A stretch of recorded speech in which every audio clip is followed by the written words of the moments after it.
There's been a lot of stuff said about me online that just isn't true. And if you have watched my streams and you've watched all my content, you know, one of the things I love getting to the bottom of is the truth. And in today's video, I'm going to go through a bunch of examples of things that people I see saying about me online that just aren't true. They're not watching my content. So if you could bear with me, we're going to go through a bunch of different examples. And probably the biggest one that I get called is being anti-Dagestani. And it all stems from this fight with Islam Makhahcev and Charles Oliveira last October. I made my pick and prediction for this fight, and people have never let me hear the end of it. And again, I've never claimed to be a fight expert, so I don't know why people care so much about my opinion. But one of the big lies that has been said by the Islam, Dagestani fan base is that I said Islam was going to get destroyed in that fight. That couldn't be further from the truth. I was unsure of who was going to win. I went with Charles because of how the opposition that he's faced in the past, the level of competition, and the fact that I think he's a very well-rounded fighter. So here's exactly what I said, and this video is still on this channel, by the way. I did this 9 months ago. This is what I said regarding the Islam Makhahcev Charles Oliveira fight at UFC 280. So I want you to listen carefully here. I put the odds even closer. I think this is literally a 50-50 fight because there's that unknown of Islam in terms of, can he translate the success that he's had in those, impressive wins that he's had, like the Bobby Greens and the Dan Hooker? Can he translate that against a top 5 opponent here in Charles Oliveira? I don't know that. And I think even the most confident Islam fans, you have to acknowledge the fact that Oliveira has fought better opposition. And if you can't, then there. So this is what I'm talking about. Does this sound like someone who's saying that Islam is going to get destroyed in the fight? Again, this is a 22-minute video. You can watch the rest of it. Nowhere in that video did I say Islam was going to get destroyed, that it was going to be easy work. This is something that is manufactured by certain Islam fans to make me look like the bad guy. Again, I was very respectful to Islam in this breakdown, but they're ignoring that because they don't like the fact that I decided to pick against him. And I'm not the only one who's got flack for this, by the way. Michael Bisping, Anthony Smith talked about this. When they picked Charles in the fight, fans are harassing them, same sort of thing. So I just wanted to clear that up because that's the number one thing that annoys me online is people saying that I said Islam had no chance in that fight. That's a complete lie. And if you don't believe me, this is how I pick fights in general. I do favor opposition a lot, like in terms of level of wins and things like that. Here's another breakdown I did with Aaron Blanchfield and Jessica Andrade, a fight that I also got wrong. And again, I've never said I'm an expert here when it comes to picking fights, but hear me talk about how Andrade has fought better opposition and why I think Aaron, there's a bit of an unknown and I don't think she'll be able to get the win. And by the way, I'd picked Aaron in every single fight until this one, so keep that in mind too.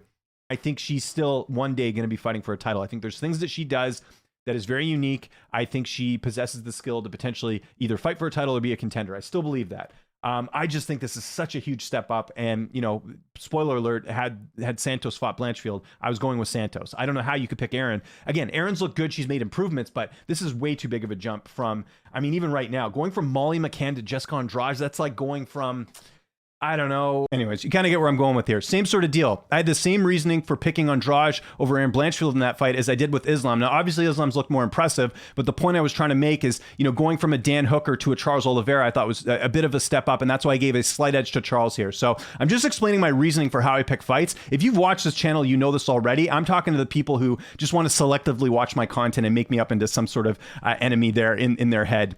The other one that I keep hearing from people is that because I interview Colby Covington all the time, that I said he deserved the fight over Belal Muhammad. I never said that either. Again, this is a made-up narrative because people think that I'm anti-Dagestani. Here's the video I did right when the fight was announced, or when Dana White had mentioned that Colby Covington was going to be taking on Leon Edwards. This was my response to that. Watch this part of the video. As far as merit goes, he's lost twice to Usman already. Him getting another title shot after losing 2 opportunities already is kind of a tough sell, especially when you have someone like Belal who has amassed a pretty good winning streak, right? So does that sound like someone who thinks that Colby deserves the title shot? Like, again, and also in this video, I explained why I think the UFC was doing it, but I never said that Colby deserved the title shot over Belal. Again, another made up lie. I wish we had the Murray Povich soundbite. That is a lie, because that would really apply here as well. So that's another thing that I've seen people say about me. Absolutely not true. So there's that. Okay, the next one is, and this is very timely because I just did a video on this morning. I did a video on this yesterday, a couple days ago as well. They finally announced Umar Nurmagomedov against Cory Sandhagen. Again, people are saying I didn't think Umar deserved the fight. Here's me talking about why I think the Umar fight makes sense, because I just don't want to see him fight certain opposition that are ranked, and I also think the timing of him fighting other opponents wouldn't have made sense. I've never said I had a problem with Umar fighting Cory Sandhagen. Again, another made-up lie to make me look like I'm anti-Dagestani. Listen to what I have to say here. This was a month ago when there were rumors about the fight being put together. Son Yudong just fought. Rob Font might be an option, although I don't know if he's ready to get back in a rush. Chito Vera's coming off a loss. Piotr Yan, I think, just needs a break, right? He's had a couple tough losses here. And then there's Pedro Munoz, who I think Umar would beat. So from that perspective, I don't mind this fight this much. This is different than the Abus Magomedov Sean Strickland fight, and I'll talk about that in a sec. But I just feel like this is a situation where I think the UFC, you know, they clearly want to fast track Umar Nurmagomedov. There was talk. And by the way, hold on. Let me just say something here. Me saying fast track, by the way, that's what this is. I mean, Umar is getting to skip against a bunch of these opponents here, and there's nothing wrong with that. Again, I explain why. Like, I don't want to see him fight Pedro Munoz because he would beat him. Dominic Cruz, I think he would beat him. That's the point I'm trying to make, but people put that as, oh, fast track, you're not giving him respect. No, it's just calling it like it is. It's no different than you guys complaining about Sean O'Malley fighting Piotr Jan after having a no contest with Pedro Munoz. Want to be clear about that. So again, didn't have a problem with the Umar fight. Stop making that up. Okay. Next point we're going to go to on this list is that people said that I was saying that Abus Magomedov would get destroyed by Sean Strickland. Never said that. The whole point of this video, and you can read the title here, it's clear as day. As I said, it's bad matchmaking. Abus has one UFC fight against an opponent who was 1-3 in the UFC, and he's getting to fight Sean Strickland. Listen to me talk about Abus here as a fighter. Nowhere did I say he was a bad fighter or anything like that. And I already did my preview and pick for this fight. I am going with Strickland, but I don't believe that Abus can't win this fight. I've never said that once. Here's me talking about Abus Magomedov, again, in a very complimentary manner.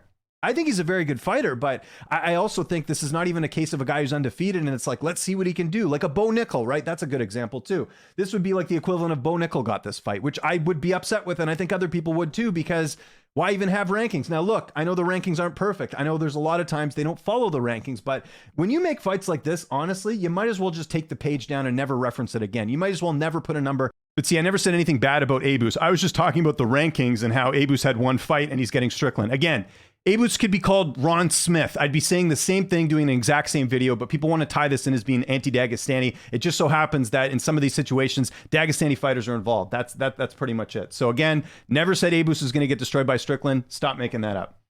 Okay, next one we've got here is the next thing I wanted to talk about here is that people saying I have a bias against a certain manager, and I've done a video on him. You know who I'm talking about, the guy behind Dominance MMA, saying that I always pick against his fighters. Here's an example for this weekend. Marvin Vettori, he's a Dominance client. Listen what I have to say about him here. And I just think with it being a 5-round fight, I feel a little bit better about taking Marvin in the spot. Not to mention Marvin has a teammate in Sean Strickland who just fought Jared Cannonier, so I'm picking Marvin. Marvin's a client of his. Here's Umar. I went back and looked at the Umar Raoni Barcelos fight. Check this out. Another fighter represented by Dominance. Admitted here. So my pick here is going to be Umar Nurmagomedov by decision. I will be looking for that decision prop. Okay, I wasn't right about the decision, but I did pick the right guy. And again, I could go through countless examples of where I've picked fighters that were rep by that management group. Another made-up lie by this fan base. I don't understand it. Actually, I do, because they're trying to paint me as some villain. So again, that's what this video is trying to do here, is go through specific examples where people are wrong, and I can't get this point across in the comments. In fact, I'm trying to avoid talking in the comments in general. It's much easier for people to watch stuff like this and get my perspective on this. And again, I know I'm not going to change people's minds on certain fights and things of that nature, but at least, you know, you see it right here in the proof of the video. That's sort of where I'm going as well. Okay, another thing I get told a lot. Actually, no, I got one other thing I got to show you guys. Okay, so I've also been told that you know, the harassment I've gotten from certain Dagestani fans online is made up, okay? And people can confirm this in the Discord chat on my Patreon. I showed this to them yesterday, but I'm going to show it to you here. And I'm not trying to play victim here. I'm just showing you this is the type of stuff I get, all because I picked Charles Oliveira over Islam or anything like that. So here's a message I got the other day. You can see the guy's profile. Pretty sure he's, you know, a Dagestani fan. If you just sort of look at the name here, I think it's pretty obvious. And, you know, it reads for itself as well, talking about my wife, talking about my mom, talking about, you know, my parents. Like, you know, you can't see the full message here. Let me just zoom in a little bit if I can get something. Yeah, see, look at this. Someone talking like this. Like, is this normal behavior? No, it's not. And I know it's one fan, but I've gotten other messages like this. And this was something that was sent to me yesterday. This isn't healthy behavior, people. And here's the problem. Anytime I point this out, I get told two things. Number one, you're making it up. Number two, well, what about Charles fans? What about Connor fans? Yeah, I'm sure they do this, but it's not, we should point all of it out if it's bad behavior. You shouldn't be, you know, saying, oh, well, it's no big deal. I get worse stuff in the said. No, it's all bad, people. This is what I'm trying to point out. Nobody should be talking like this on the internet. It's disgusting. And at 0% chance this person says this to my face. Like, no chance this happens. It's because the internet's made people too comfortable saying whatever they want. So this is the type of the stuff, some of the stuff that I get just because I'm picking fights. People are crazy, man. This is another thing I wanted to show. And the last thing that I wanted to show here on this video is that fans say that I ignore some of the comments that Islam gets in terms of racist, discriminatory comments. I did an entire video on this. Are fans anti-Dagestani towards Islam Makhahcev post UFC 284? Again, people are not watching all my content. They think that I'm, purposely picking on this fan base. I'm not. Here's me talking about fans being extremely disgusting after UFC 284 with the whole Volkanovski fight. Listen to this. Being racist, they are. Let's go look at some examples here. We have a Twitter user here, just looking at some of the comments on Twitter, calling Islam a terrorist. You're seeing this type of just really racist. Obviously, Islam's a white guy, but you understand here being racist towards or discriminatory towards Islam's religion, for being Muslim, for being Islam. There's all these people making. Okay, so again, I did an entire video on this. So people saying, oh, how come you never focus on this fan base? This is all I want is some accountability. I've shown you more than enough evidence that, hey, look, I'm not anti-Dagestani. I pick fighters on both sides of the coin. I'm not picking on them. I just acknowledge bad behavior, and that goes across the board. I just did a video on this before with Cory Sandhagen and Sean O'Malley. The Sean O'Malley fan saying that Cory's scared to fight him. Right? I point that out. How come I point that out, but then I point this stuff out and all of a sudden I'm a hater to one specific fan base? It's not like that at all. So that's all I wanted to accomplish in this video. Here's the proof right there, clear as day, of certain things that are made up about me that aren't true. So I wanted to get that out there. And look, I realize it. It's the internet. People are going to make you out to be whatever enemy they want you to be because they see you as a public figure. They might not agree with certain things you say, and they're going to have an idea, like no matter what, like I could put this evidence here, people could ignore it and still say otherwise, that I'm a bad guy. That's fine. I'm not trying to come out here and convince people to come the other way here. I'm just showing you clear as day. This is what people are saying about me, and here's the proof of what's going on. So I don't want to talk about this anymore, honestly. Like, I'm so sick of talking about this type of behavior and stuff. In fact, I'm trying to make it more of a habit of just doing more videos as opposed to doing talking in the comment section, because I'm tired of it too. Like, I talk about this way too much, but it's because people are being crappy towards me, and I feel that it's the need to point out that type of behavior. But I'm trying to get in the habit going forward of not doing that, just because it's just, I know there's people who are sick of me talking about it, but I'm also one of those people that I don't think people should be allowed to talk to people like that. That's all I'm saying. So follow me, Twitter, TikTok, Instagram, @LynchOnSports. Thanks so much for tuning in, and I'll see you guys soon.